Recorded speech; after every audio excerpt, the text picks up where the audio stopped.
یہ ایک بہت سینسیٹیو چیز ہے اور حساس معاملہ ہے، لیکن اللہ کے نبی نے اس کو کہا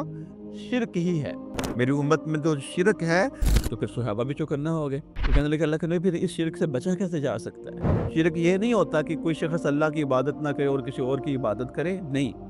شرک کا معنی کیا ہے؟ شرک ایک ایسی چیز ہے کہ جس کے معافی ناممکن ہے۔ کسی اور جگہ پر انسان جم کر بیٹھ جائے، مجاور بن جائے، وہاں سے ہٹے نا،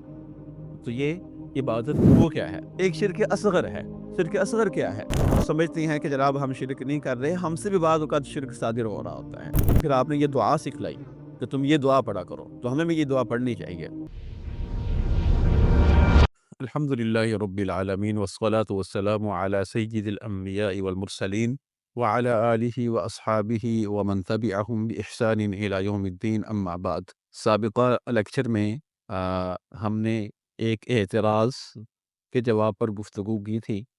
اعتراض یہ تھا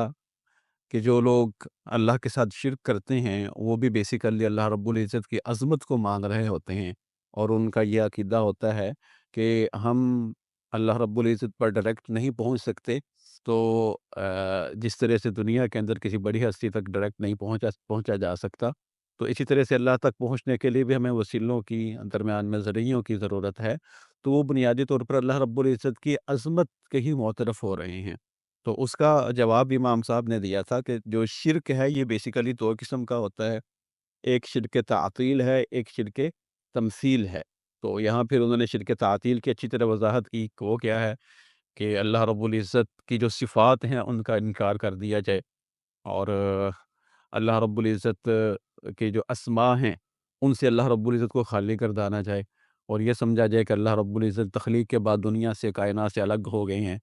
اور اس وقت ان کو کنٹرول، کوئی تدبیر، کوئی انتظام وہ اللہ کے ہاتھ میں نہیں ہے۔ اللہ رب العزت نے اس کو اسباب کے ساتھ جوڑ دیا ہے، اور اب اللہ رب العزت کا اس کائنات کے چلانے میں کوئی عمل دخل نہیں ہے۔ تو یہ مطلب ہے کہ کچھ لوگوں کا عقیدہ ہے، اس کو شرک تعطیل کہا جاتا ہے، کہ اللہ کی صفات کا انکار کر دینا۔ اور دوسری قسم ہے شرک تمثیل، کہ اللہ رب العزت کے مشابہ کسی کو قرار دینا۔ تو جو لوگ یہ کہتے ہیں کہ اللہ رب العزت تک ہم نہیں پہنچ سکتے، وہ بیسیکلی اللہ رب العزت کو عام انسانوں کی مثل قرار دے رہے ہیں، نعوذ باللہ، کہ جو خالق ہے، جو مالک ہے، جو رب ہے، وہ دنیا کی ہستیوں کی طرح ہے کہ جس طرح ان تک نہیں پہنچا جا سکتا بغیر وسائل کے، بغیر ذرائع کے۔ تو بیسیکلی یہ اللہ کی عظمت کے معترف نہیں ہو رہے، بلکہ اللہ کو دنیا والوں سے مشابہ قرار دے رہے ہیں۔ تو یہ بھی ایک شرک کی قسم ہے۔ اور اس کے بعد پھر انہوں نے مثالیں دی ہیں کہ کون کون سے شرک جو ہیں وہ اس کے شرک تمثیل کے اندر آتے ہیں، اور کون کون سے شرک تعطیل کے اندر آتے ہیں۔ اس کے بعد پھر آگے بات چلی ہے شرک پر، تو مزید انہوں نے، کیونکہ یہ ایک بہت سینسیٹیو چیز ہے اور حساس معاملہ ہے، کہ شرک ایک ایسی چیز ہے کہ جس کے معافی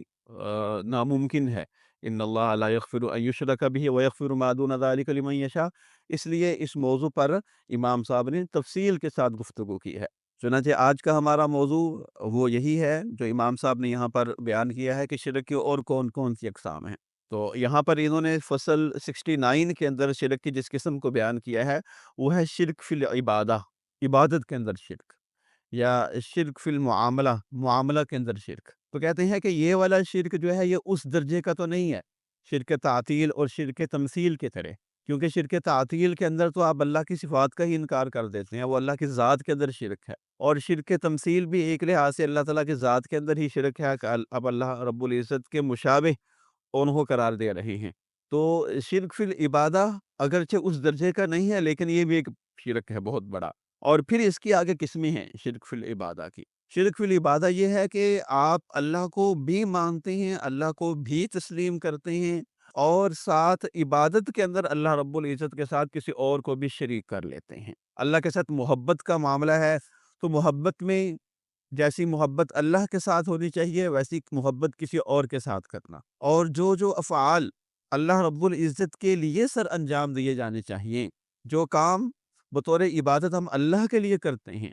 وہ کسی اور کے لیے کرنا، یہ شرک فی العبادہ ہے۔ عبادت کے اندر شرک، مثال کے طور پر سجدہ کرنا، یہ ایک عبادت ہے، تو اللہ رب العزت کے لیے ہی سجدہ ہونا چاہیے۔ اب اگر کوئی کسی اور کو سجدہ کرے گا، کوئی شخص، تو یہ شرک فی